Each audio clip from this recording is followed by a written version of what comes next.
Joe, you and I are both bulls on New York. We grew up here, you in Brooklyn, me in Manhattan. So we're going to want to see it come back. What are you seeing now? What do you expect it to be in September as the investment bankers come back? Right, thank you.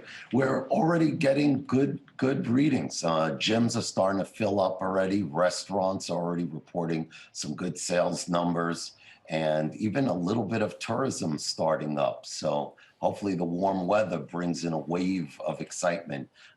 And I think by September, we get, as I call it, the violent reopening of New York City. What does a violent reopening look like for a real estate guy?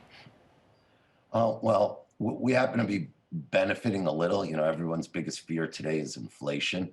That's why you see so much focus on maybe investing in oil or copper or crypto, et cetera.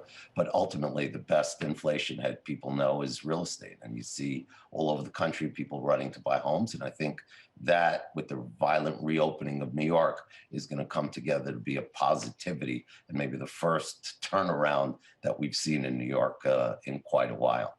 How does the sort of migration to Miami affect what you see? I feel like a lot of private equity or banks are either opening branches or offices or hedge funds moving down there. Have you noticed that? Like, what do you see through your dealings? I noticed it big time. I tell our team two things that have impacted us the most in New York City is Zoom and taxes.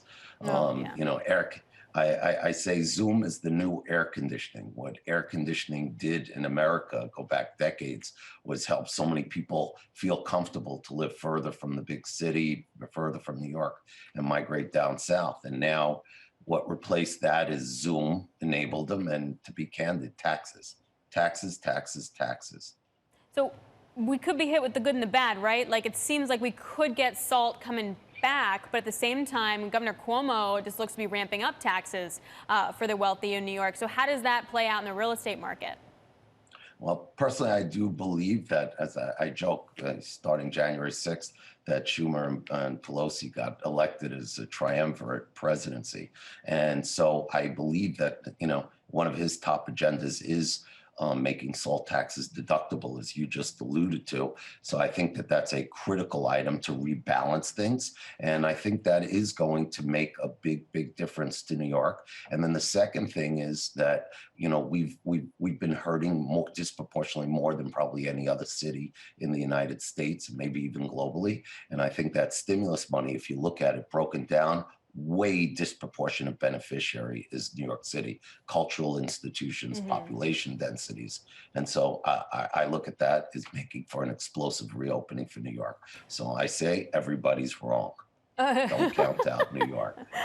So Joe, talking about the retail space here, because I pointed out the Starbucks, but downstairs and on Lexington Avenue, there is nobody. There is like a high-end chocolatier, a Zara, and a Sephora. Everything else has just totally closed. What goes there now? Okay, I'll give you, everything's got a positive and a negative, the other side of the coin. I'll give you the other side of the coin that's much more exciting than people realize. First of all, cheaper apartments means that younger people, people at a lower income strata could come back into New York City and afford it for the first time. And within that same realm is the same thing in retail. If the rents cost somebody half the amount they cost before, or 60% less than what it cost them before, that's going to allow for more creative businesses. When you have rents moving into the multi-thousands per square foot, it squelches out a lot of that creativity that makes for a city. And one of the curveballs I'll throw you is that while within the last year it's been scary, watching the migrations of businesses from New York to those southern markets in Nashville and Florida, take Carbone, the Italian restaurant. For the first time, we're seeing reverse migration back to New York. We just met with a creative concept coming out of Charleston. We met with another creative concept coming out of Nashville, and we met with one coming out of Austin.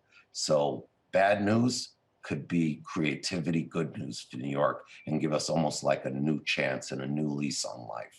That got everyone excited in the control room, that Carbone will be coming back. Okay, so this is sort of a dovetail on that question. What kind of changes are you making to your retail portfolio now? What do you expect to be making over the next 6 months? For ourselves is focusing on creativity. You know, in the past, you know, it used to be all about, to be candid, in the retail side, which is not the biggest weighting for us. The biggest weighting is laboratories and e-commerce, industrial logistics. But in terms of the retail side of the portfolio, is focusing on what I just said: the more creative tenants, the younger tenants, the guys that are coming from other cities and now ready to give New York City a chance. And then, to be candid, the mainstay of our business, which has been the last 5, 6 years, has been focusing on biotechnology laboratories and Hmm. e-commerce logistics. And if anything, that's been on fire and continuing to ramp up for us globally. Before I let you go, you do have holdings elsewhere outside of the U.S. and outside of New York. Are people traveling? Are people going places? Like, are you seeing Mexico open up again? It's funny you said that. Yes, out in Mexico, we're one of the largest, maybe the largest developer in the country in Mexico, and we do own many resorts, and we're seeing explosive growth. It's what we're seeing in Playa del Carmen, in Tulum, Mexico, in Cabo San Lucas.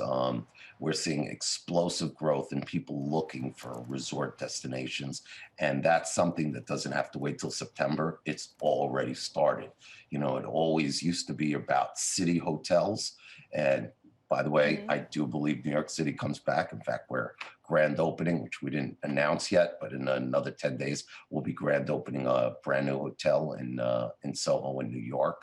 Oh. But we are seeing the explosive demand in the resort side of the business for 6 months, and now we're counting on it coming back to New York City.